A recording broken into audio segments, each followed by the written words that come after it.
소중한 사연을 나누는 세상만사입니다. 이곳은 여러분의 일상 속 크고 작은 이야기들을 함께 나누는 공간입니다. 오늘도 진솔한 사연들을 정성껏 준비했어요. 여러분의 이야기가 누군가에게는 위로와 용기가 될 거라 믿습니다. 그럼 오늘도 함께 시작해 볼까요? 안녕하세요. 제가 오늘 이렇게 사연을 보내는 이유는 정말 말하기 어려운 이야기지만 누군가에게는 꼭 전해드리고 싶어서입니다. 혹시 저와 비슷한 상황에 있는 분들이 계신다면 조금이나마 도움이 되었으면 하는 마음도 있고요. 저는 윤지영이라고 합니다. 올해 39살이고요. 지금은 마포구에 있는 작은 아파트에서 고등학생 아들 민준이와 시어머니, 그리고 저 이렇게 세 식구가 살고 있습니다. 사실 이 이야기를 어디서부터 시작해야 할지 모르겠어요. 너무 복잡하고 아픈 이야기라서요. 그런데 이 모든 걸 겪고 나서 깨달은 게 참 많아서 꼭 나누고 싶은 마음이 들어요. 일단 제가 지금 이 상황에 있게 된 것부터 말씀드릴게요. 작년 가을, 정확히는 10월 15일이었어요. 그날을 평생 잊을 수 없을 것 같아요. 남편이 갑작스러운 교통사고로 세상을 떠났거든요. 정말 하루아침에 일어난 일이었어요. 아침에 평소처럼 다녀오겠습니다 하고 나간 사람이 저녁에는 차가운 시신이 되어 돌아왔으니까요. 그날 아침을 지금도 선명히 기억해요. 남편이 평소보다 조금 늦게 일어났어요. 민준이 학교 준비물 때문에 전날 밤 늦게까지 이것저것 준비하느라 잠을 못 잤거든요. 남편도 도와주다가 늦게 잤었어요. 그래서 아침에 조금 피곤해 보였는데 괜찮아. 회사 가면 커피 한 잔 마시면 되라고 하면서 웃었어요. 그때 그 웃음이 마지막 웃음이 될 줄 어떻게 알았겠어요. 남편은 건설회사에서 일하는 평범한 직장인이었어요. 현장 관리하는 일을 했는데 성실하고 책임감 강한 사람이라 회사에서도 인정받는 직원이었어요. 그렇게 큰 돈을 벌지는 못했지만 가정적이고 착한 사람이었죠. 결혼한 지 17년 동안 바람 한 번 피운 적 없고 술도 거의 안 마시고 오직 가족만 생각하며 살았던 사람이에요. 저는 그런 남편이 참 고마웠고 사랑했어요. 요즘 세상에 이런 남자가 어디 있나 싶을 정도로요. 민준이도 아빠를 무척 따랐고요. 아빠가 퇴근하면 제일 먼저 달려가서 안기고 주말에는 아빠랑 축구하는 게 제일 좋다고 할 정도였어요. 그런 평범하고 행복한 일상이 하루아침에 무너져 버린 거예요. 오후 3시쯤이었나? 경찰서에서 전화가 왔어요. 처음에는 장난 전화인 줄 알았어요. 남편분이 교통사고를 당하셨습니다라는 말이 믿어지지 않았거든요. 아침에 멀쩡히 나간 사람이 갑자기 사고를 당했다는 게 현실감이 없었어요. 급하게 병원으로 달려갔는데 이미 늦었더라고요. 의사 선생님이 최선을 다했지만 하면서 고개를 숙이시는 걸 보고 나서야 현실을 받아들일 수 있었어요. 아니, 받아들인 게 아니라 그냥 몸이 얼어버렸어요. 그때의 충격은 지금 생각해도 숨이 막힐 것 같습니다. 마치 하늘이 무너지는 것 같았어요. 온 세상이 하얘지면서 아무것도 들리지 않더라고요.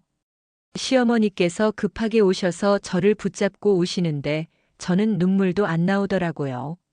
너무 충격이 커서 감정이 마비된 것 같았어요. 민준이한테는 어떻게 말해야 할지 모르겠더라고요. 학교에서 돌아와서 아빠는? 하고 묻는데 차마 아빠가 세상을 떠났다는 말을 할 수가 없었어요. 결국 시어머니께서 민준이에게 말씀해 주셨는데 민준이가 그 말을 듣고 거짓말이죠? 아빠가 어떻게? 라고 하면서 울부짖는 모습을 보니까 저도 그제서야 현실이 다가왔어요. 장례를 치르는 3일 동안 저는 정신이 하나도 없었어요. 그냥 사람들이 시키는 대로 했던 것 같아요. 문상객들이 와서 위로의 말씀을 해주셨지만 무슨 말인지 하나도 들리지 않았어요. 꿈을 꾸는 것 같았어요. 악몽 말이에요. 시어머니께서 모든 걸 다 처리해 주셨어요. 장례식장 준비부터 시작해서 각종 서류, 보험 관련 일까지. 저는 그저 멍하니 앉아있기만 했던 것 같습니다. 지금 생각해보면 그때 시어머니께서 얼마나 힘드셨을까 싶어요. 아들을 잃은 슬픔도 있으실 텐데 모든 걸 혼자 처리하시느라. 장례를 치르고 나서야 현실이 조금씩 다가왔어요. 사람들이 다 떠나고 나니까 집이 너무 조용하더라고요. 남편이 없다는 게 실감났어요. 평소에 남편이 다녀왔습니다 하면서 들어오던 현관문 소리, 소파에 앉아서 TV 보던 모습, 샤워하면서 콧노래 부르던 소리. 그 모든 게 이제 없구나 하는 생각이 들면서 정말 절망적이었어요. 그리고 현실적인 문제들이 하나둘씩 다가오기 시작했어요. 병원비가 생각보다 많이 나왔어요. 응급실 처치비, 중환자실 비용, 각종 검사비까지 합치니까 상당한 금액이더라고요. 장례비도 만만치 않았고요. 관, 수의, 장례식장 사용료, 음식 비용까지 생각보다 많은 돈이 들었어요. 보험금이 나오긴 했지만 생각만큼 많지는 않았어요. 남편이 가입했던 보험이 그리 큰 보장을 해주는 상품이 아니었거든요. 당시에는 보험료 부담 때문에 최소한으로만 가입했던 거예요. 병원비와 장례비를 치르고 나니까 오히려 빚이 생겼죠. 그때 정말 절망적이었어요. 남편을 잃은 슬픔도 큰데 경제적인 걱정까지 생기니까 앞이 캄캄했어요. 어떻게 살아야 할지 전혀 감이 안 잡혔거든요. 민준이는 고등학생이라 아직 돈을 벌 수 있는 나이도 아니고 저는 그동안 전업주부로 지내다가 간헐적으로만 일했으니까 변변한 기술이나 경력도 없었고요. 저는 그 전에는 아이가 어릴 때부터 전업주부로 지냈거든요. 민준이가 초등학교 입학하고 나서부터는 간헐적으로 파트타임 일을 하긴 했지만 그것도 용돈벌이 정도였어요. 마트에서 계산하는 일도 해보고 아파트 관리사무소에서 사무보조 일도 해보고 동네 문구점에서 아르바이트도 해봤어요. 하지만 모두 시간이 자유로운 일들이었고 급여도 많지 않았어요. 남편 혼자 벌어오는 돈으로 살림을 꾸려나가는 게 쉽지 않았지만 그래도 큰 무리는 없었거든요. 외식은 자주 못해도 집에서 해먹으면 되고 옷도 자주 사지 않으면 되고 여행도 년에 한 번 정도만 가면 되고 그렇게 조금씩 아끼면서 살았어요. 민준이가 학원비 때문에 조금 부담스럽긴 했지만 그래도 감당할 수 있는 범위였어요. 수학학원, 영어학원 정도만 보내고 다른 건 집에서 제가 봐줬거든요. 남편도 아이 교육비는 아껴서는 안 된다고 하면서 민준이 학원비는 꼬박꼬박 내주었어요. 그런데 남편이 갑자기 세상을 떠나면서 모든 게 달라졌어요. 수입원이 완전히 끊어진 거죠. 보험금으로는 당장의 빚을 정리하는 것도 빠듯했고 앞으로 어떻게 생활해야 할지 막막했어요. 그때 정말 막막했어요. 밤에 잠도 제대로 못 잤어요. 남편 생각도 나고 앞으로의 생계 걱정도 되고 민준이는 어떻게 키울까, 학원비는 어떻게 낼까, 생활비는 어떻게 마련할까. 그런 생각들이 머릿속에서 계속 돌더라고요. 민준이도 많이 힘들어했어요. 아빠를 잃은 슬픔도 크고 갑자기 달라진 집안 분위기도 부담스러웠을 거예요. 평소에 밝고 활발하던 아이가 말수가 줄고 집에만 있으려고 하더라고요. 친구들과 만나는 것도 꺼리고 학교에서 돌아오면 방에만 있고. 그럴 때마다 저는 더 죄송한 마음이 들었어요. 아이한테 밝은 모습을 보여줘야 하는데 제가 먼저 무너져서 어떻게 하나 싶었거든요. 그래서 민준이 앞에서는 울지 않으려고 노력했는데 그게 참 힘들었어요. 다행히 시어머니께서 같이 살자고 하셔서 큰 위안이 됐어요. 박미경 여사님은 정말 좋은 분이에요. 평생 시장에서 작은 반찬 가게를 운영하시다가 몇 년 전에 은퇴하신 분인데 온화하고 자상한 성품을 가지신 분이거든요. 시어머니께서는 시아버지께서 일찍 돌아가신 후로 혼자서 반찬 가게를 꾸려가시면서 남편을 키우셨어요. 정말 고생 많이 하셨죠. 새벽에 일찍 일어나서 반찬을 준비하고 하루 종일 가게에서 일하시고 그러면서도 남편 공부는 꼬박꼬박 시키셨어요. 저희가 결혼할 때도 정말 좋아하셨어요. 아들이 좋은 사람 만났다고 하시면서 저를 친딸처럼 대해주셨거든요. 민준이 태어났을 때도 얼마나 기뻐하셨는지 몰라요. 손자바보가 따로 없으셨죠. 민준이를 키울 때도 항상 든든한 지원군이 되어주셨어요. 제가 몸살이라도 나면 달려와서 민준이 봐주시고 민준이 아프면 밤새도록 간병해주시고 정말 고마운 분이에요. 그런 시어머니께서 혼자 있지 말고 같이 살자고 하시니까 정말 고마웠어요. 사실 시댁과 같이 산다는 게 부담스러울 수도 있잖아요. 그런데 그때는 그런 생각할 여유도 없었고 무엇보다 혼자서 민준이 키우면서 살아갈 자신이 없었어요. 시어머니 아파트는 마포구에 있는 30평 정도의 아파트였어요. 방이 3개라 민준이랑 저 그리고 시어머니께서 각자 방을 쓸 수 있었어요. 위치도 나쁘지 않았고 민준이 학교에서도 그리 멀지 않았어요.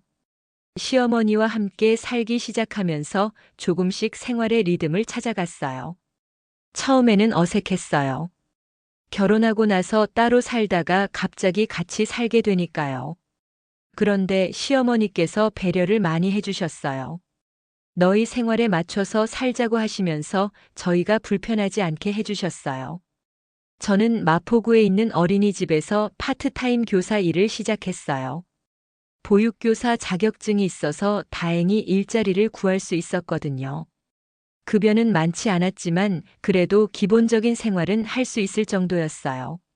월 120만 원 정도 받았는데 시어머니께서 생활비는 받지 않으신다고 하셔서 민준이 학원비랑 용돈 그리고 제 개인 용돈 정도로 쓸 수 있었어요. 어린이집 일은 생각보다 보람 있었어요. 아이들이 정말 순수하고 예쁘거든요. 힘든 일이 있어도 아이들 웃는 모습 보면 기분이 좋아지고, 그리고 제가 아이를 키워본 경험이 있어서 다른 신입 선생님들보다는 적응이 빨랐어요. 민준이도 처음에는 아빠를 잃은 충격 때문에 많이 힘들어했지만 시간이 지나면서 조금씩 적응해 가는 것 같았어요. 할머니가 계시니까 집에 혼자 있지 않아도 되고 할머니께서 맛있는 반찬도 해주시고 그러면서 점점 밝아지더라고요. 시어머니는 정말 요리를 잘하세요. 반찬 가게를 하셨던 분이라 그런지 손맛이 정말 좋으세요. 김치찌개, 된장찌개, 불고기 같은 기본적인 음식부터 시작해서 각종 나물, 조림, 무침까지. 시어머니가 해주시는 음식을 먹으면서 민준이도 저도 많이 위로받았어요. 그렇게 몇 달을 평안하게 지냈어요. 물론 남편이 없다는 게 계속 마음 아팠지만 그래도 새로운 생활에 적응하면서 조금씩 안정을 찾아가는 것 같았어요. 민준이도 학교 생활을 잘했고 성적도 나쁘지 않았고요. 그런데 문제는 여기서부터 시작됐어요. 시어머니께서 어느 날부터인가 이상한 행동을 하시기 시작한 거예요. 처음에는 정말 별거 아닌 일이라고 생각했어요. 밤에 산책을 나가신다고 하셔서 건강에 좋으시겠네요 정도로만 생각했거든요. 시어머니께서 원래 활동적인 분이셨어요. 반찬 가게 할 때도 새벽 일찍부터 밤늦게까지 일하시는 분이었고 은퇴하신 후에도 동네 경로당에서 활동하시거나 친구분들과 등산도 다니시고 그랬거든요. 그래서 밤에 운동 삼아 나가신다고 해도 이상할 게 없다고 생각했어요. 처음에 시어머니께서 밤에 나가신다고 하셨을 때 저는 어머님, 너무 늦은 시간 아니에요? 위험하지 않을까요? 라고 걱정했어요. 그랬더니 나이 먹으니까 잠이 안 와서 그래. 좀 걷고 오면 잠이 잘 와. 우리 동네는 안전하니까 걱정 마라고 하시더라고요. 그럴듯한 설명이었어요. 실제로 연세 있으신 분들이 잠이 안 와서 밤에 산책하시는 경우도 있잖아요. 그리고 저희 동네가 비교적 안전한 편이긴 했어요. 아파트 단지 안에 산책로도 있고 가로등도 잘 되어 있고 그래서 처음 한 달 정도는 정말 산책인 줄 알았어요. 어머님 산책 잘 다녀오세요. 조심히 다니시고요라고 인사도 드리고 때로는 저도 같이 나가볼까요? 라고 제안하기도 했는데 너는 피곤할 텐데 쉬어. 나 혼자 다녀올게라고 하시더라고요. 그런데 시간이 지날수록 뭔가 이상하다는 생각이 들기 시작했어요. 첫 번째로 이상했던 건 시간이었어요. 매일 밤 정확히 11시만 되면 조용히 집을 나가시는 거예요. 시계를 보고 계신 것처럼 정확하게. 처음에는 그냥 우연의 일치려니 했는데 매일 같은 시간에 나가시니까 신기하더라고요. 어머님은 정말 규칙적이시네요. 매일 11시에 나가시네라고 말씀드렸더니 산책도 규칙적으로 해야 몸에 좋지라고 하시더라고요. 두 번째로 이상했던 건 돌아오시는 시간이었어요. 새벽 3시나 4시가 되어서야 들어오시는 거예요. 아무리 산책이라고 해도 4~5시간씩 밖에 있을 이유가 있을까 싶었죠. 한두 시간이면 충분할 것 같은데. 어머님, 너무 오래 나가 계시는 것 같은데 괜찮으세요?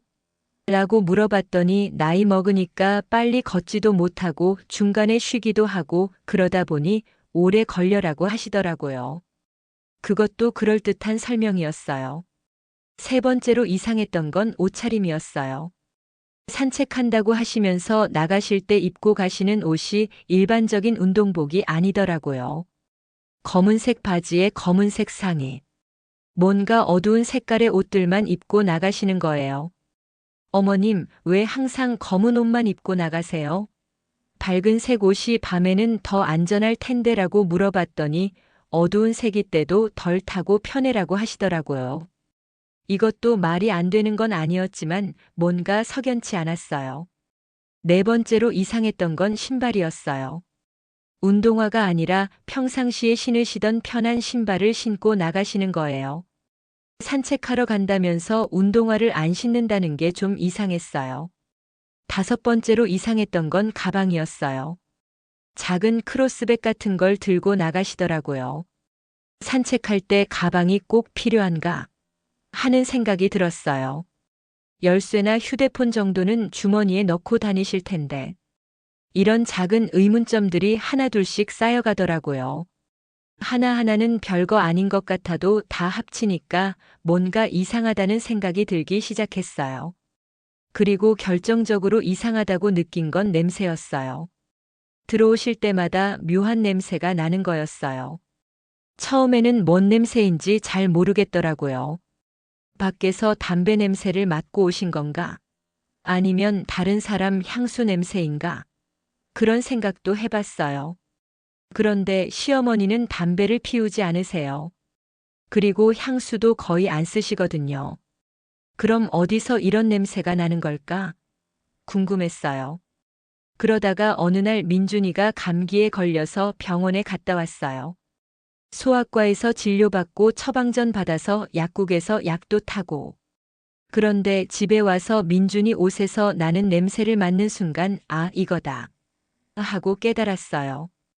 병원에서 맡았던 그 소독약 냄새였어요.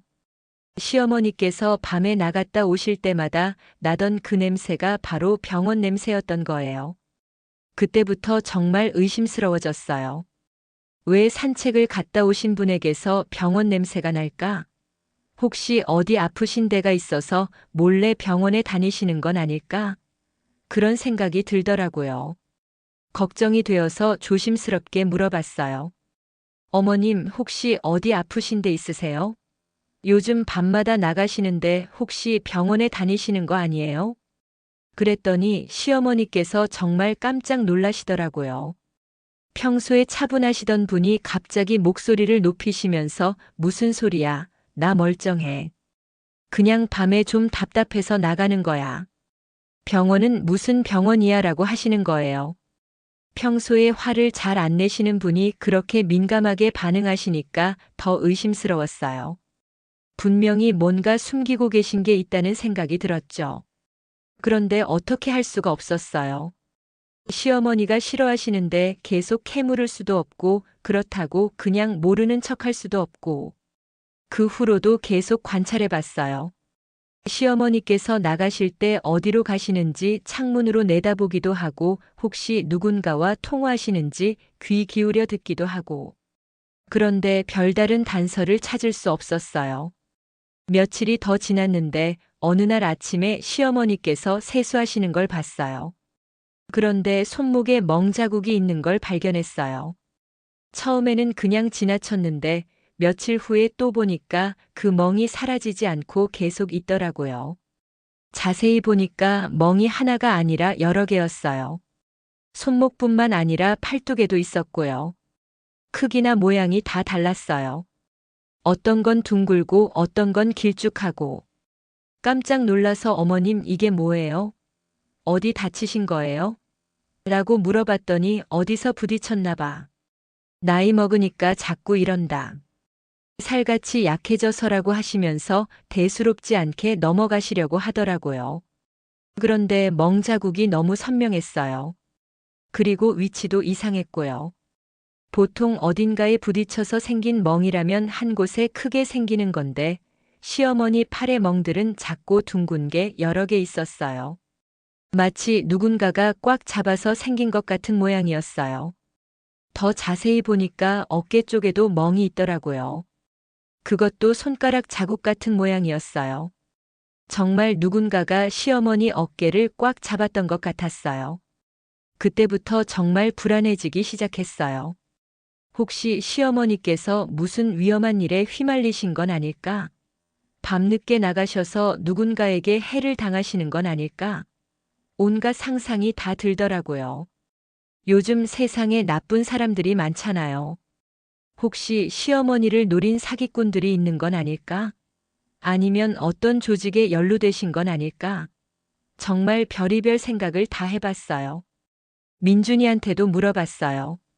민준아, 할머니가 요즘 이상하지 않니? 밤마다 나가시는데 괜찮을까? 그랬더니 민준이도 걱정되긴 한다고 하더라고요.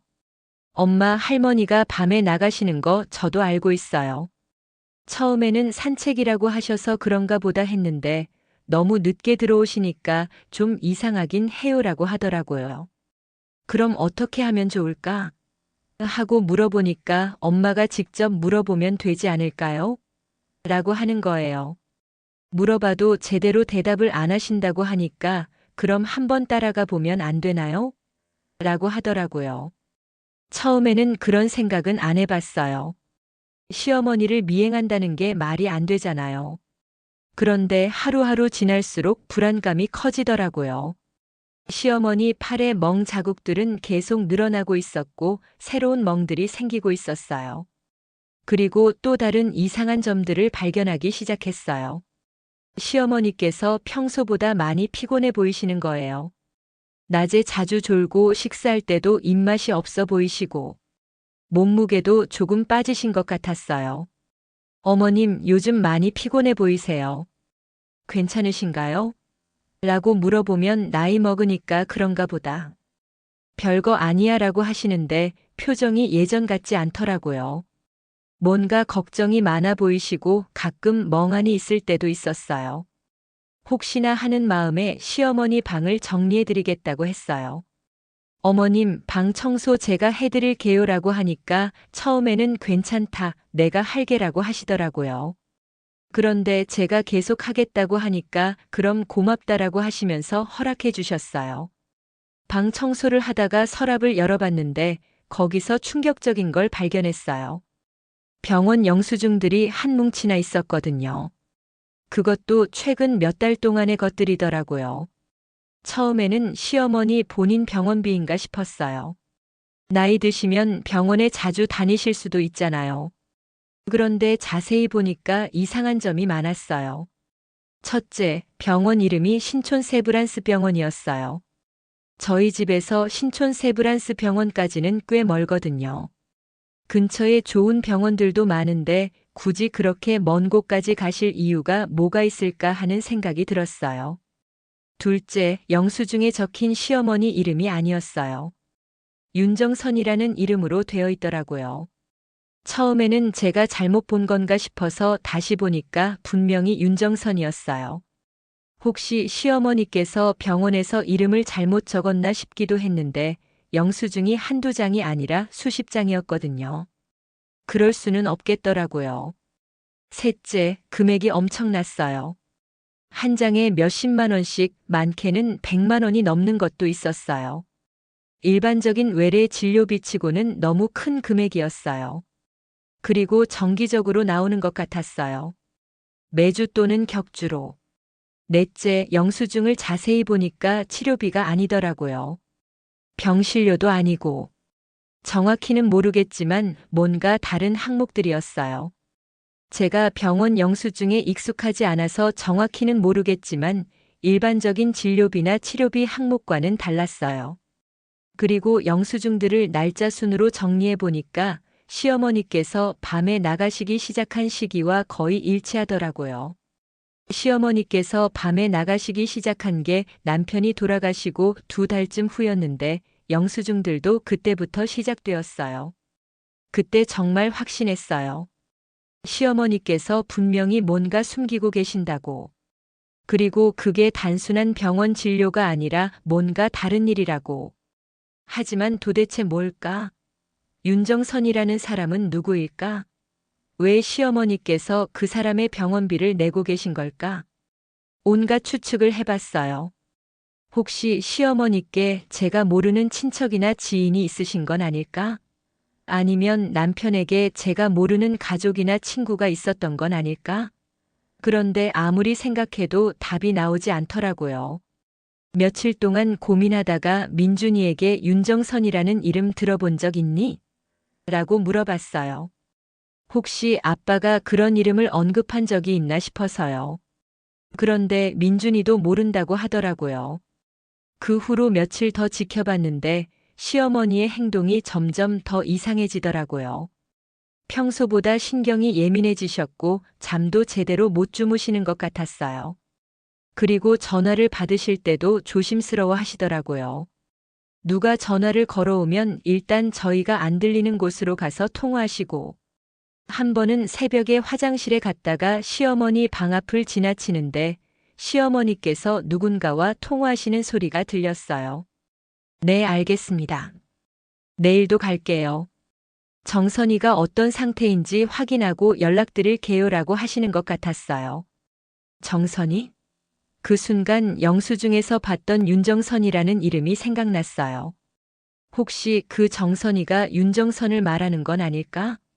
그럼 시어머니께서 정말 그 사람을 아시는 건가? 점점 미궁 속으로 빠져들더라고요. 궁금증은 계속 커지는데 답은 나오지 않고, 시어머니께 직접 물어볼 수도 없고 그렇다고 가만히 있을 수도 없고, 그러다가 결국 마음을 굳게 먹었어요. 그날 밤 평소처럼 11시가 되자 시어머니께서 나가실 준비를 하시더라고요. 저는 마음속으로 다짐했어요.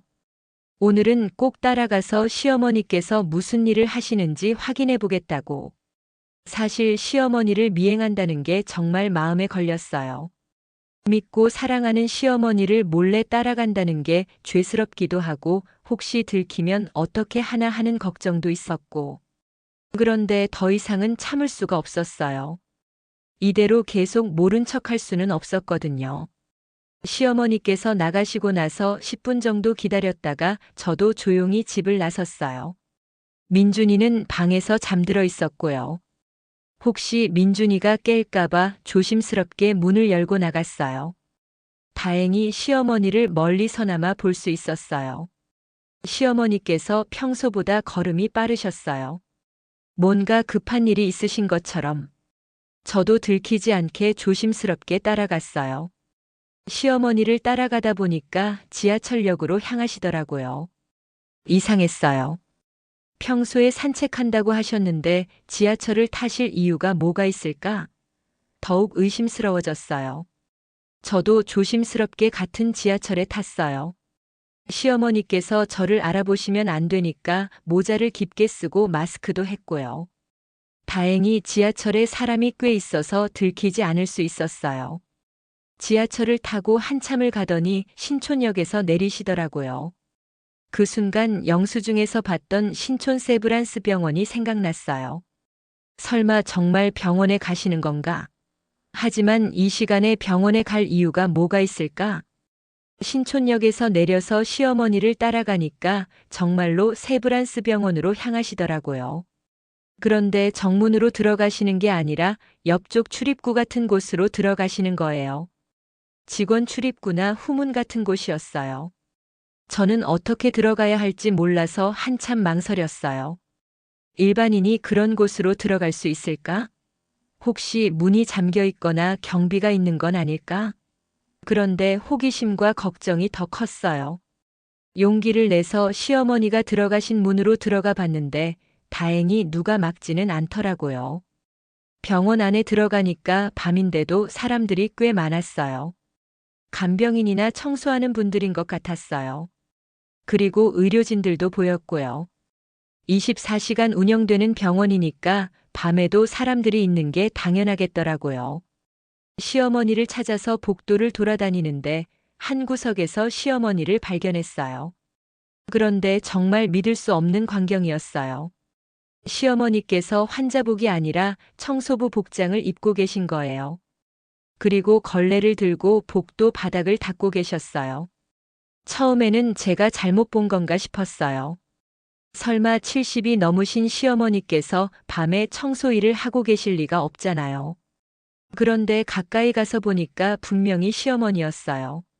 숨어서 지켜보고 있는데 한 간호사가 시어머니께 다가오더라고요. 그리고 뭔가 이야기를 나누시는 걸 볼 수 있었어요. 거리가 좀 있어서 처음에는 무슨 이야기를 하시는지 잘 안 들렸는데 조금 더 가까이 가서 들어보니까 정말 충격적인 내용이었어요. 시어머니께서 그 간호사에게 우리 딸 정선이 오늘 밤은 괜찮을까요? 라고 물어보시는 거예요. 간호사는 오늘은 좀 안정적이세요. 어제보다는 많이 나아지신 것 같아요. 그런데 어머님도 너무 무리하지 마세요. 매일 이렇게 오시면 몸이 견디겠어요? 라고 대답하더라고요. 그 순간 머리가 정말 하얘졌어요. 우리 딸, 정선이? 어머니에게 딸이 있었다고. 저는 남편과 결혼하기 전부터 남편의 가족 관계를 다 알고 있다고 생각했거든요. 남편은 외동아들이고 시아버지께서 일찍 돌아가시고 시어머니만 계신다고 알고 있었는데. 그런데 갑자기 정선이라는 이름이 나오니까 정말 당황스러웠어요. 혹시 제가 모르는 남편의 누나나 여동생이 있었던 건가? 그런데 왜 그동안 한 번도 이야기해주지 않았을까? 계속 듣고 있으니까 간호사가 오늘 저녁에 정선 씨가 많이 보채셨어요. 계속 어머니를 찾으시더라고요. 어머니가 오시면 금방 안정되실 거예요 라고 하더라고요. 시어머니께서는 그래요? 내가 늦었나? 미안해요. 오늘 집에서 일이 좀 있어서 평소보다 늦었어요 라고 대답하시더라고요. 괜찮아요. 정선 씨도 이해하실 거예요. 그런데 정말 매일 오시기 힘드시면 격일로라도 오시면 안 될까요? 어머님 건강도 챙기셔야죠 라고 간호사가 말하니까 시어머니께서 아니에요. 정선이가 제가 없으면 불안해해요. 저만 찾거든요. 다른 사람이 와도 소용없어요 라고 하시더라고요. 그 대화를 들으면서 점점 더 혼란스러워졌어요. 도대체 이 정선이라는 사람이 누구길래 시어머니께서 매일 밤 이렇게 와서 청소일까지 하시는 거지? 그리고 왜 저한테는 한 번도 말씀해 주지 않으셨을까? 간호사가 자리를 뜨고 나서 시어머니께서 혼자 청소를 계속하시더라고요. 정말 열심히 하시더라고요. 복도 바닥을 닦고 계단도 닦고 화장실도 청소하시고 70이 넘으신 분이 그런 힘든 일을 하시는 모습을 보니까 가슴이 아팠어요. 그런데 더 놀라운 건 시어머니 혼자 일하시는 게 아니었어요. 다른 청소하시는 분들과도 인사를 나누시고 서로 안부를 물어보시고 마치 이곳에서 일하신 지 꽤 된 것처럼 자연스러우시더라고요. 1시간 정도 지나서 시어머니께서 청소를 마치고 어딘가로 가시더라고요. 저도 조심스럽게 따라갔어요. 엘리베이터를 타고 위로 올라가시는 걸 보니까 환자 병실이 있는 층으로 가시는 것 같았어요. 몇 층까지 올라가서 내리시더니 복도를 따라 걸어가시는 거예요. 그러다가 한 병실 앞에서 멈추시더라고요. 문에 붙어 있는 명패를 보니까 윤정선이라고 적혀 있었어요. 영수증에서 봤던 그 이름이었어요. 시어머니께서 조용히 문을 열고 들어가시더라고요. 저는 복도에서 숨어서 지켜봤어요. 병실 안이 잘 보이지는 않았지만 시어머니께서 누군가와 조용히 대화하시는 소리가 들렸어요. 정선아, 엄마 왔어. 오늘 좀 늦었지? 미안해라는 시어머니 목소리가 들렸어요. 그리고 약하지만 여자분 목소리로 엄마 하는 소리도 들렸어요. 정말 충격이었어요. 시어머니께서 그 병실에 있는 사람을 정선이라고 부르시고 그 사람은 시어머니를 엄마라고 부르고 있었어요. 그럼 정선이는 시어머니의 딸이라는 뜻인가? 그럼 남편의 누나나 여동생이 맞다는 건가? 계속 들어보니까 시어머니께서 정선이라는 분에게 오늘 있었던 일들을 이야기해 주시고 약은 잘 드셨는지 밥은 드셨는지 이런 걸 물어보시더라고요.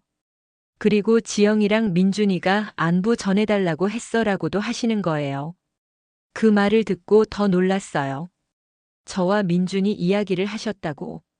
그런데 저는 정선이라는 분에 대해서 아무것도 모르는데 시어머니께서 왜 그런 말씀을 하시는 건지 이해할 수 없었어요. 1시간 정도 더 지나서 시어머니께서 병실에서 나오시더라고요. 저는 급하게 숨었어요.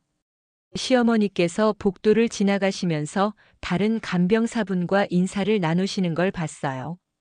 정말 이곳이 익숙한 곳인 것처럼. 시어머니께서 다시 아래층으로 내려가서 청소 도구들을 정리하시고 옷도 갈아입으시더라고요. 그리고 어디선가 봉투를 받으시는 것 같았어요. 아마 일당을 받으시는 것 같았어요. 새벽 4시 정도 되어서 시어머니께서 병원을 나가시더라고요. 저도 조심스럽게 따라 나갔어요. 지하철역까지 가는 동안 계속 생각했어요. 도대체 무슨 일이 벌어지고 있는 건지, 정선이라는 분은 누구인지. 집에 돌아와서 시어머니께서 들어오시는 걸 봤어요. 평소처럼 조용히 들어오시더라고요. 저는 이미 침실에 들어가서 잠든 척하고 있었어요. 그날 밤 잠을 거의 못 잤어요. 머릿속이 너무 복잡했어요. 시어머니께서 매일 밤 병원에 가서 청소 일을 하시고 정선이라는 분을 돌봐주고 계시다는 것. 그리고 그 정선이라는 분이 시어머니를 엄마라고 부른다는 것. 다음 날 아침에 시어머니께 조심스럽게 물어봤어요. 어머님, 혹시 정선이라는 분 아세요? 그랬더니 시어머니께서 깜짝 놀라시면서 왜 갑자기 그런 이름을 물어보니? 라고 되묻으시더라고요. 어제 우연히 그 이름을 들었는데 혹시 어머님과 관련이 있는 분인가 싶어서요 라고 대답했더니 시어머니께서 한참 침묵하시더라고요. 그러더니 모르는 사람이야. 어디서 그런 이름을 들었니? 라고 하시는 거예요. 거짓말이라는 걸 알 수 있었어요. 시어머니의 표정이나 말투가 평소와 달랐거든요. 분명히 정선이라는 분을 아시고 그것도 아주 가까운 사이라는 걸 알 수 있었어요. 며칠 더 지나면서 점점 더 많은 단서들을 발견했어요. 시어머니 서랍에서 정선이라는 분의 사진을 발견한 거예요. 어린 여자아이 사진이었는데 남편과 정말 많이 닮아 있더라고요. 특히 눈이 똑같았어요. 그리고 오래된 가족 사진도 있었어요. 젊은 시어머니와 시아버지, 그리고 어린 남편과 여자아이가 함께 찍은 사진이었어요. 그 여자아이가 아까 본 사진의 그 아이와 같은 사람인 것 같았어요. 그때서야 확신할 수 있었어요. 남편에게 누나가 있었다는 것을. 그리고 그 누나가 지금 병원에 입원해 있다는 것을. 하지만 여전히 의문이 많았어요. 왜 남편은 저에게 누나 이야기를 한 번도 하지 않았을까? 왜 시어머니께서는 이 모든 걸 숨기고 계셨을까? 그리고 왜 시어머니께서 직접 청소 일을 하시면서까지 누나를 돌봐주고 계신 걸까? 더 큰 충격은 병원비였어요. 제가 발견했던 영수증들을 다시 자세히 보니까 정말 엄청난 금액이었어요. 한 달에 거의 1,000만 원에 가까운 돈이 나가고 있었어요. 특수치료비, 병실비, 각종 검사비까지 합치면 정말 큰 돈이었어요. 시어머니께서 병원에서 청소 일을 해서 버시는 돈으로는 그 병원비를 다 감당할 수 없을 텐데 나머지는 어떻게 마련하고 계신 걸까? 혹시 시어머니께서 가지고 계신 돈을 다 쓰고 계신 건 아닐까? 그런 생각을 하니까 더 마음이 아팠어요. 시어머니께서 혼자서 그 모든 부담을 지고 계셨구나 하는 생각이 들었거든요. 민준이에게도 조심스럽게 물어봤어요. 민준아, 아빠가 살아계실 때 누나 이야기 한 적 없었니? 그랬더니 민준이가 누나요? 아빠가 누나가 있다고 하신 적은 없는 것 같은데요? 라고 하더라고요. 그럼 정선이라는 이름 들어본 적 있니? 라고 물어보니까 민준이가 갑자기 정선이요? 그 이름 들어본 것 같아요 라고 하는 거예요. 어디서 들었니? 라고 물어보니까 할머니가 가끔 그 이름을 중얼거리실 때가 있었어요. 정선이가 어떻다, 정선이는 괜찮을까, 이런 식으로요. 그런데 누군지는 몰랐어요 라고 하더라고요. 그제서야 모든 퍼즐이 맞춰지기 시작했어요. 시어머니께서 밤에 나가시는 이유, 병원 냄새, 멍 자국들, 피곤해하시는 모습, 그리고 영수증들까지 모든 게 정선이라는 분 때문이었던 거예요. 하지만 여전히 가장 큰 의문이 남아 있었어요. 왜 이 모든 걸 저에게 숨기셨을까? 가족인데 왜 함께 나누지 않으셨을까? 그 의문은 며칠 후에 해결됐어요.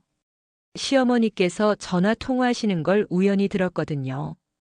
아마 병원 직원과 통화하시는 것 같았는데 정선이 병원비 때문에 걱정이 많아요. 지영이한테는 말할 수가 없고, 지영이도 이미 힘든데 더 힘들게 할 수는 없잖아요 라고 하시는 거예요.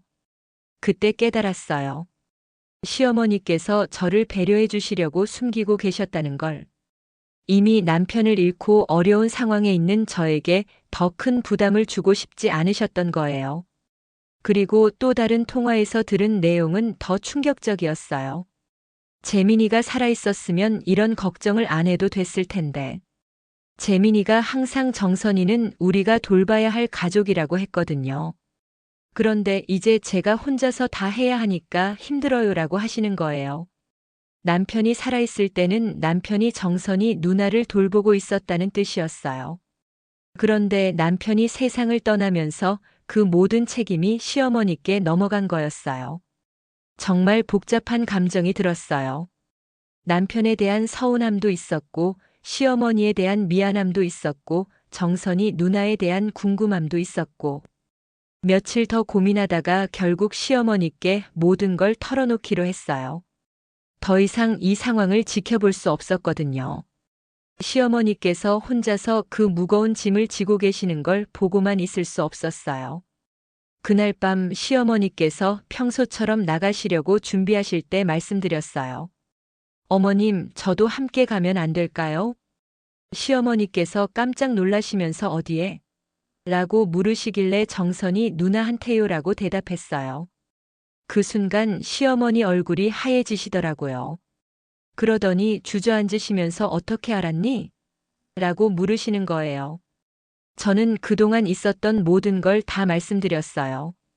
어떻게 의심하게 됐는지, 어떻게 따라가게 됐는지, 그리고 무엇을 봤는지. 모든 걸 솔직하게 말씀드렸어요. 시어머니께서 한참 동안 말씀을 못 하시더라고요. 그러더니 갑자기 울기 시작하시는 거예요. 저도 덩달아 눈물이 나더라고요. 도대체 무슨 일인지 자세히 모르지만 시어머니께서 이렇게 힘들어하시는 모습을 보니까 마음이 아팠어요.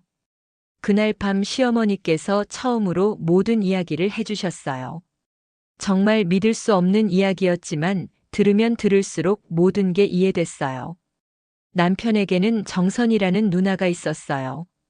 남편보다 2살 위였고요. 그런데 어릴 때부터 희귀병을 앓고 있었다고 하시더라고요. 면역 체계에 심각한 문제가 있는 병이라고 하셨어요. 병명을 정확히는 기억 못하겠지만 아무튼 평생 치료를 받아야 하고 특별한 관리를 받아야 하는 병이라고 하셨어요. 일반적인 환경에서는 살 수 없어서 계속 병원에 있어야 한다고요. 남편이 어릴 때부터 누나는 병원에 있었대요. 집에 올 수가 없었던 거예요. 그래서 남편은 사실상 외동아들처럼 자란 거였어요. 가끔 병원에 누나를 보러 가긴 했지만 함께 생활한 적은 거의 없었다고 해요. 시어머니 말씀으로는 남편이 결혼할 때 이 이야기를 저한테 하려고 했었다고 해요. 그런데 시어머니께서 말리셨다고 하시더라고요. 굳이 지영이한테 부담을 줄 필요 없다. 정선이는 내가 책임질 테니까 너희는 행복하게 살아라라고 하시면서요. 남편도 처음에는 저한테 말하려고 했었나 봐요. 그런데 시어머니께서 계속 말리시니까 결국 말할 기회를 놓치게 된 거고 시간이 지나면서 더더욱 말하기 어려워진 거였어요. 그때 내가 잘못 생각했나 봐. 지영이한테 미리 말했어야 했는데. 그럼 지금 이렇게 힘들지 않았을 텐데라고 시어머니께서 후회하시더라고요. 남편이 살아있을 때는 남편이 정선이 누나의 병원비 대부분을 대고 있었대요. 물론 시어머니도 도와주셨지만 주로 남편이 담당하고 있었던 거예요. 남편 월급의 거의 절반 정도가 누나 병원비로 나갔다고 하시더라고요. 그래서 저희 생활이 늘 빠듯했던 거였어요. 남편이 버는 돈이 적은 편은 아니었는데 누나 병원비 때문에 실제로 생활에 쓸 수 있는 돈이 많지 않았던 거였어요. 그런데 저는 그 이유를 전혀 몰랐던 거죠. 남편이 갑자기 세상을 떠나면서 모든 부담이 시어머니한테 가게 된 거였어요. 정선이 누나의 병원비가 한 달에 몇백만 원씩 나간다고 하시더라고요. 기본 치료비만 그 정도고 특별한 치료가 필요할 때는 1,000만 원이 넘게 나갈 때도 있다고요. 시어머니 혼자서는 도저히 감당할 수 없는 금액이었던 거예요. 시어머니께서 가지고 계신 돈도 있긴 했지만 그것만으로는 몇 개월 버티기도 어려웠다고 해요. 그래서 시어머니께서 병원에서 청소 일을 시작하신 거였어요. 밤에 몇 시간씩 일해서 받는 돈과 시어머니 개인 돈을 합쳐서 누나의 병원비를 대고 계셨던 거예요. 지영아, 정선이를 보면 너무 안타까워. 그 아이 잘못이 아닌데 평생 병원에서 살아야 하고. 그리고 재민이가 항상 말했어. 정선이는 우리가 돌봐야 할 가족이다. 그 아이를 포기할 수는 없다고라고 시어머니께서 말씀하시더라고요. 그런데 너희도 이미 힘든데 더 힘들게 할 수는 없잖니. 그래서 혼자 해보려고 했는데 생각보다 힘들더라라고 하시면서 눈물을 흘리시는 거예요. 제가 봤던 멍 자국들도 그때 생긴 거였어요. 청소 일을 하다 보면 이곳저곳에 부딪히고 무거운 걸 들다가 다치고 그런 일이 많았던 것 같아요. 특히 밤에 일하다 보니까 더 그런 일이 많았던 거고요. 모든 걸 듣고 나니까 정말 복잡한 감정이 들었어요. 시어머니께 대한 고마움과 미안함, 남편에 대한 서운함과 그리움, 정선이 누나에 대한 궁금함과 죄송함. 모든 감정이 뒤섞여서 정리가 안 됐어요. 그날 밤 저는 시어머니를 꼭 끌어안고 같이 울었어요. 정말 많이 울었어요. 어머님, 왜 말씀을 안 하셨어요? 혼자서 그런 고생을 하시면서. 우리 가족인데 함께 해야죠라고 했더니 시어머니께서 너희도 이미 힘든데 더 힘들게 할 수 없었다고 하시더라고요. 시어머니 말씀이 정선이는 우리가 돌봐야 할 가족이야. 그 아이가 이 세상에 태어난 게 죄가 아니잖니. 아픈 것도 그 아이 잘못이 아니고. 그런데 우리가 돌보지 않으면 누가 돌봐주겠니? 라고 하시는 거예요. 정말 가슴이 찡했어요. 시어머니의 그 마음이. 자기 딸을 포기할 수 없다는 그 마음이. 그리고 며느리와 손자에게 부담을 주지 않으려고 혼자서 모든 걸 감당하려 했던 그 마음이. 어머님, 이제는 혼자 하지 마세요. 저도 함께 할게요. 우리 가족인데 함께 해야죠라고 말씀드렸더니 시어머니께서 정말 미안해. 너한테 이런 부담까지 지게 해서라고 하시더라고요. 부담이 아니에요. 가족이니까 당연히 해야 하는 일이에요. 그리고 제가 모르고 있었던 게 더 죄송해요라고 대답했어요. 다음 날 저는 민준이한테 모든 것을 다 이야기해 줬어요. 민준이도 처음에는 정말 놀라더라고요. 고모가 있다는 것도 처음 알았고 할머니가 그런 고생을 하고 계신다는 것도 충격이었던 것 같아요. 엄마, 왜 아빠가 저한테는 고모 이야기를 안 해주셨을까요? 라고 민준이가 물어보길래 아빠도 어려운 상황이었을 거야. 어떻게 말해야 할지 몰랐을 수도 있고라고 대답해줬어요. 그런데 민준이가 저보다 더 성숙하게 받아들이더라고요. 엄마, 우리가 고모를 돌봐드려야 하는 거 아니에요? 아빠가 살아계셨다면 분명히 그랬을 텐데. 할머니 혼자서 힘들어 하시게 둘 수는 없죠라고 하면서요. 그래, 우리 함께 해보자. 쉽지는 않겠지만 가족이니까 함께 하는 거야라고 말해줬더니 민준이가 네, 저도 뭔가 도와드릴 수 있는 일이 있으면 하고 싶어요라고 하더라고요. 민준이는 그날부터 달라졌어요. 할머니께 더 잘해드리려고 노력하고 공부도 더 열심히 하고 그러더니 어느 날 저한테 엄마 나 의사가 되고 싶어요라고 하는 거예요. 왜 갑자기 의사가 되고 싶다고 하니? 라고 물어보니까 고모처럼 아픈 사람들을 치료해주는 의사가 되고 싶어요. 그리고 할머니처럼 가족을 위해서 힘든 일 하지 않아도 되게 돈을 많이 벌고 싶어요라고 하더라고요. 정말 기특했어요. 민준이가 그렇게 생각해준다는 게. 그리고 할머니의 희생을 보고 자기도 뭔가 해야겠다는 마음을 갖게 된 것 같아서 고마웠어요. 그때부터 저희 가족의 생활이 완전히 바뀌었어요. 일단 더 이상 비밀은 없기로 했어요. 서로 숨기지 말고 모든 걸 투명하게 이야기하기로 했고요. 그리고 정선이 누나를 돌보는 일도 함께 하기로 했어요. 시어머니 혼자서 하시기에는 너무 버거우니까 저도 함께 하겠다고 했어요. 저는 다니던 어린이집을 그만두고 간병 보조사 자격증을 따기로 결심했어요. 어차피 정선이 누나를 돌봐야 한다면 제대로 된 도움을 드릴 수 있어야겠다고 생각했거든요. 간병 보조사 자격증을 따는 건 생각보다 쉽지 않았어요. 이론 공부해야 할 것도 많고 실습도 해야 하고 시험도 봐야 하고. 그런데 목표가 확실하니까 공부에 집중할 수 있었어요. 시어머니께서도 많이 도와주셨어요. 시어머니도 병원에서 일하시면서 여러 가지를 보고 배우셨거든요. 환자를 어떻게 돌봐야 하는지, 어떤 점을 주의해야 하는지 그런 것들을 가르쳐 주셨어요. 공부하는 동안 가끔 정선이 누나 병실에도 따라가 봤어요. 멀리서나마 누나를 볼 수 있었는데 남편과 정말 많이 닮으셨더라고요. 특히 눈이 똑같았어요. 정선이 누나는 의식이 있을 때와 없을 때가 반반이었어요. 병이 심해지면 의식을 잃으시고 좀 나아지시면 깨어나시고 그래도 깨어 계실 때는 시어머니와 대화도 하시고 그랬어요. 몇 달 후에 드디어 자격증을 땄어요. 생각보다 어려웠지만 열심히 하니까 합격할 수 있었어요. 그리고 신촌 세브란스 병원에 간병 보조사로 지원했어요. 면접 볼 때 정말 떨렸어요. 합격할 수 있을지 확신이 없었거든요. 그런데 다행히 합격 통보를 받았어요. 시어머니와 같은 병원에서 일하게 된 거예요. 처음 출근하는 날 정말 떨렸어요. 간병일이 어떤 건지 정확히 모르겠고 제대로 할 수 있을지 자신도 없었어요. 그런데 시어머니께서 괜찮아, 처음엔 다 그래. 조금씩 배워나가면 되라고 격려해 주셨어요. 처음에는 정말 힘들었어요.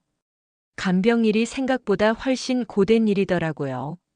몸도 힘들고 마음도 힘들고 환자분들을 어떻게 돌봐드려야 할지 몰라서 실수도 많이 했어요. 특히 처음에는 환자분들의 상태를 파악하는 게 어려웠어요.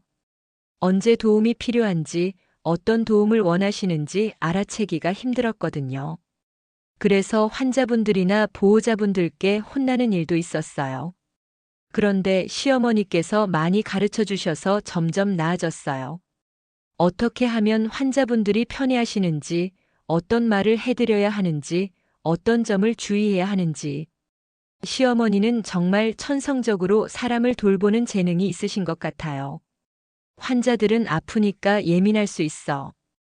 그걸 이해하고 참을성을 가져야 해. 그리고 진심으로 도와주려는 마음을 가지면 환자들도 느껴라고 시어머니께서 말씀해 주셨어요. 시간이 지나면서 점점 일에 익숙해졌어요. 환자분들과 소통하는 것도 자연스러워졌고 필요한 도움을 제때 드릴 수 있게도 됐어요. 그러면서 이 일에 대한 보람도 느끼기 시작했어요. 일을 시작하고 나서 몇 주 후에 드디어 정선이 누나를 정식으로 만났어요. 시어머니께서 지영이야, 정선이한테 인사해봐라고 하시면서 병실로 데려가 주셨어요.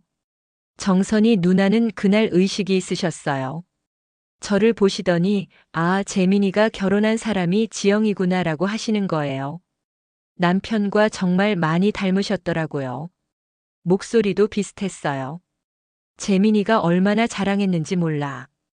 지영이 만나서 정말 행복하다고, 지영이는 정말 좋은 사람이라고, 맛있는 음식도 잘 해주고 민준이도 잘 돌봐주고라고 하시면서 제 손을 꼭 잡으시더라고요. 그 말을 듣고 또 울었어요. 남편이 저를 그렇게 생각해줬다는 게 고맙기도 하고, 그런 남편을 잃었다는 게 슬프기도 하고, 그리고 이제야 정선이 누나를 만나게 됐다는 게 미안하기도 하고. 누나, 저도 누나가 계시는 걸 몰랐어요. 미리 알았으면 좋았을 텐데. 정말 죄송해요라고 말씀드렸더니 아니야, 괜찮아. 어머니가 너희들 걱정해서 말씀 안 하신 거야. 나도 이해해라고 하시더라고요. 정선이 누나는 정말 따뜻한 분이었어요. 아픈데도 불구하고 항상 다른 사람들을 먼저 걱정하시고, 어머니가 나 때문에 고생이 많으시지. 지영이도 힘들겠다. 민준이는 잘 지내고 있어? 라고 계속 물어보시는 거예요. 누나 걱정 마세요. 이제 저도 함께 돌봐드릴게요. 혼자 힘들어하지 마시고 저희한테 말씀해 주세요라고 했더니 정선이 누나가 눈물을 흘리시더라고요. 고마워, 지영아. 정말 고마워. 가족이 이런 거구나. 서로 돌봐주는 게라고 하시면서요. 그리고 정선이 누나가 민준이를 정말 만나고 싶어 하시더라고요. 조카가 있다는 얘기는 들었는데 한 번도 못 봤다. 어떻게 생겼을까? 재민이 닮았을까? 공부는 잘하나? 라고 계속 물어보시는 거예요. 그래서 다음 주말에 민준이를 데리고 병원에 갔어요. 정선이 누나가 민준이를 보시곤 정말 좋아하시더라고요. 어머, 정말 재민이 어릴 때랑 똑같이 생겼네. 키도 크고 참 잘생겼다. 똑똑해 보이기도 하고라고 하시면서요. 민준이도 처음에는 어색해했지만 금세 누나를 좋아하게 됐어요. 정선이 누나가 워낙 상냥하시고 또 민준이한테 관심을 많이 보여주시니까요. 민준아, 공부는 재미있니? 어려운 건 없고. 장래 희망은 뭐야? 라고 물어보시니까 민준이가 저 의사가 되고 싶어요. 고모 같은 분들을 치료하는 의사가 되고 싶어요라고 대답하더라고요. 그 말을 들은 정선이 누나가 정말 기뻐하시더라고요. 그래, 정말 좋은 꿈이다. 의사가 되면 많은 사람들을 도울 수 있을 거야. 고모가 응원할게라고 하시면서 민준이 머리를 쓰다듬어 주시더라고요. 그 이후로는 민준이도 자주 병원에 따라왔어요. 정선이 누나한테 학교 이야기도 해드리고 친구들 이야기도 해드리고 요즘 공부하고 있는 것들 이야기도 해드렸어요. 누나도 민준이 이야기 듣는 걸 정말 좋아하셨어요. 어느 날은 민준이가 누나한테 고모, 아빠가 어릴 때는 어땠어요? 라고 물어보더라고요. 그러니까 정선이 누나가 남편 어릴 때 이야기를 해주시는 거예요. 재민이는 어릴 때부터 착했어. 나한테도 정말 잘했고.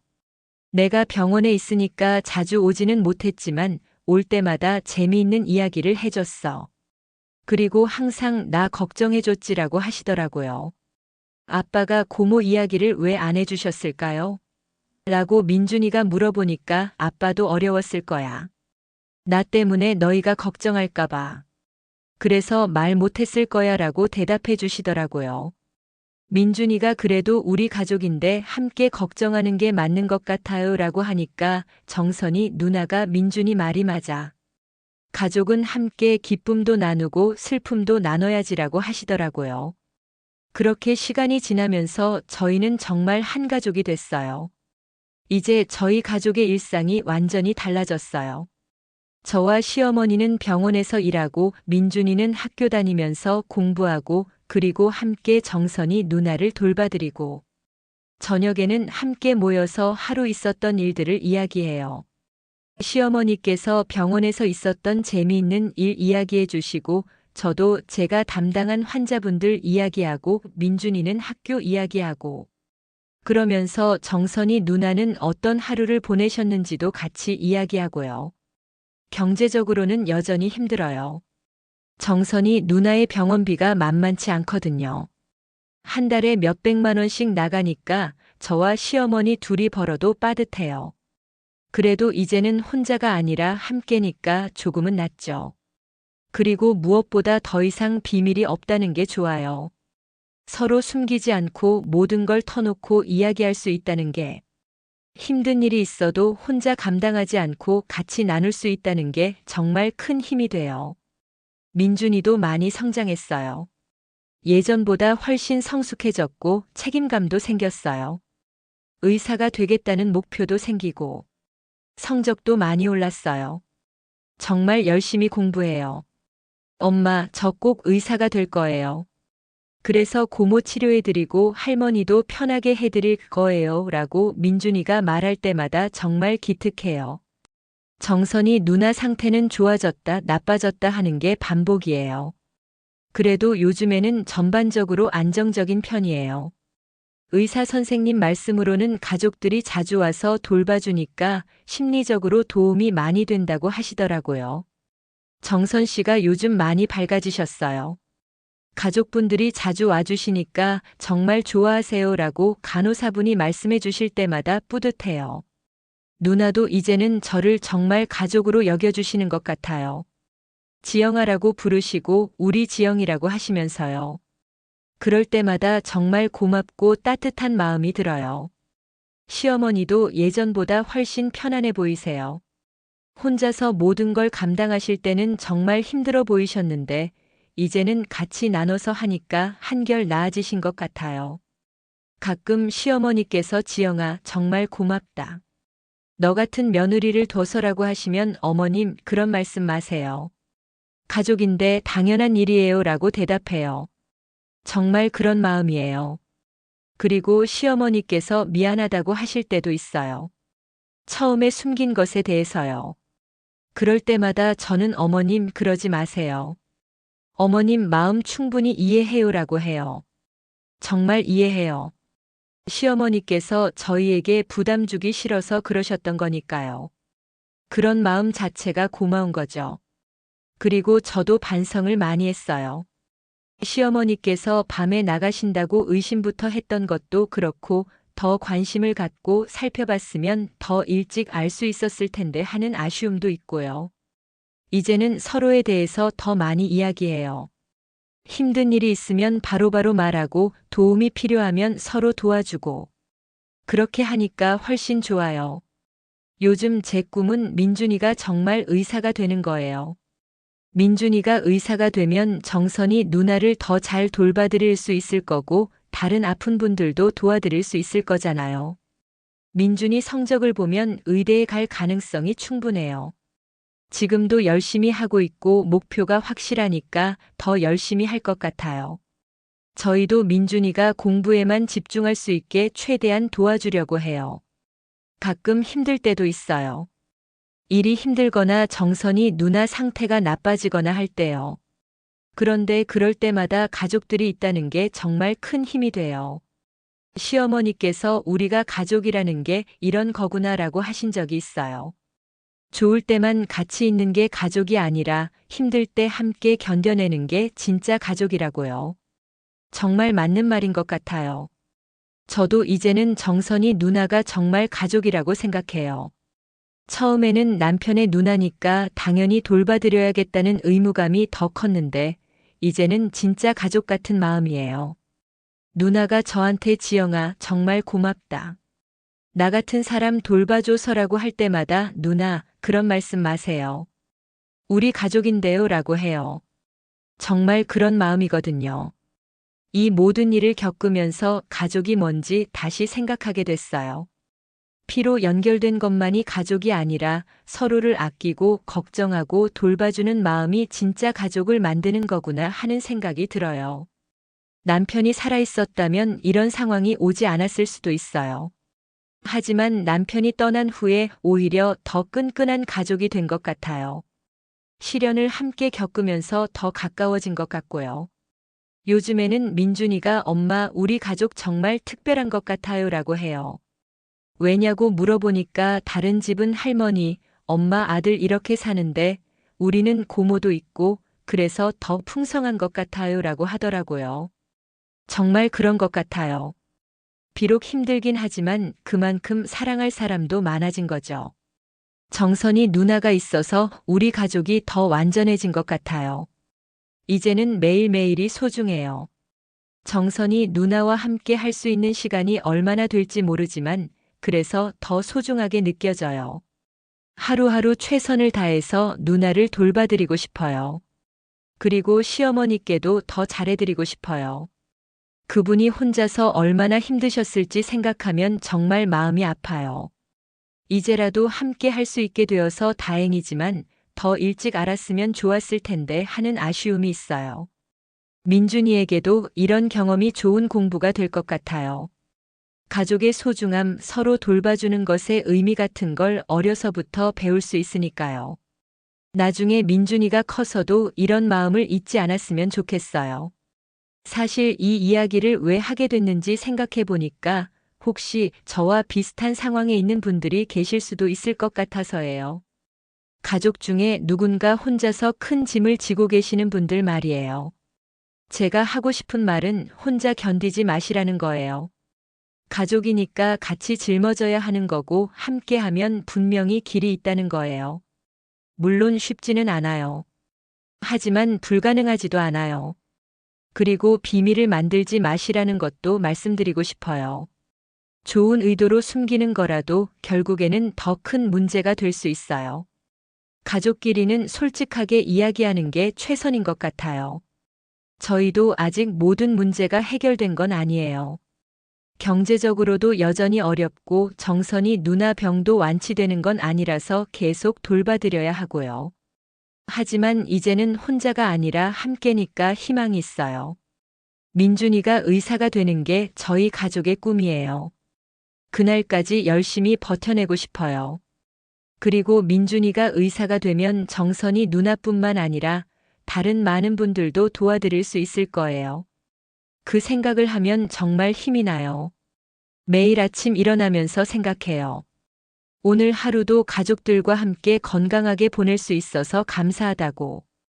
비록 힘든 일들이 있어도 사랑하는 사람들과 함께라서 행복하다고요. 이런 마음으로 살다 보니까 예전보다 훨씬 여유로워진 것 같아요. 작은 일에 스트레스 받지도 않고 감사할 일들을 더 많이 발견하게 되고요. 시어머니께서도 요즘 지영이가 많이 밝아졌다고 하세요. 저도 그런 것 같아요. 남편을 잃었을 때는 정말 절망적이었는데 이제는 또 다른 가족들이 있으니까 살아갈 이유가 생긴 것 같아요. 정선이 누나도 저희가 자주 와서 돌봐드리니까 많이 밝아지셨어요. 예전에는 혼자 계실 때가 많아서 우울해 하셨는데 이제는 웃으시는 일이 많아졌어요. 특히 민준이와 이야기할 때가 제일 행복해 보이세요. 민준이가 학교에서 있었던 일 이야기해 드리면 정말 재미있어 하시고 민준이 친구들 이름도 다 외우셨어요. 민준이도 고모와 시간 보내는 걸 좋아해요. 고모가 예전 이야기, 아빠 어릴 때 이야기 같은 걸 해주시니까 더 재미있어 하는 것 같아요. 이렇게 우리 가족이 함께 시간을 보내면서 정말 많은 걸 깨달았어요. 가장 큰 깨달음은 사랑은 나누면 나눌수록 더 커진다는 거예요. 정선이 누나를 돌봐드리는 게 부담스럽기보다는 오히려 더 큰 사랑을 느끼게 해줘요. 그리고 진짜 행복은 돈이나 물질적인 것에 있는 게 아니라 사랑하는 사람들과 함께하는 시간에 있다는 것도 알게 됐어요. 비록 경제적으로는 어려워도 마음만은 정말 풍요로워요. 요즘 저희 가족의 저녁 시간이 정말 소중해요. 하루 일과를 마치고 집에 모여서 저녁을 먹으면서 오늘 있었던 일들을 나누는 시간이요. 그 시간이 하루 중 가장 행복한 시간이에요. 시어머니께서 병원에서 있었던 재미있는 일 이야기해 주시고 저도 제가 담당한 환자분들 이야기하고 민준이는 학교 이야기하고요. 그러면서 정선이 누나는 어떤 하루를 보내셨는지도 같이 이야기하고요. 이런 평범한 일상이 얼마나 소중한지 정말 절실하게 느껴져요. 예전에는 당연하다고 생각했던 것들이 이제는 모두 감사한 일이에요. 혹시 이 사연을 듣고 계신 분 중에 저와 비슷한 어려움을 겪고 계시는 분이 있다면 포기하지 마시라고 말씀드리고 싶어요. 힘들어도 가족이 함께하면 분명히 이겨낼 수 있어요. 그리고 주변에 도움이 필요한 가족이 있다면 관심을 가져주세요. 혼자서 끙끙 앓고 있을지도 모르거든요. 작은 관심과 도움이 그분들에게는 정말 큰 힘이 될 수 있어요.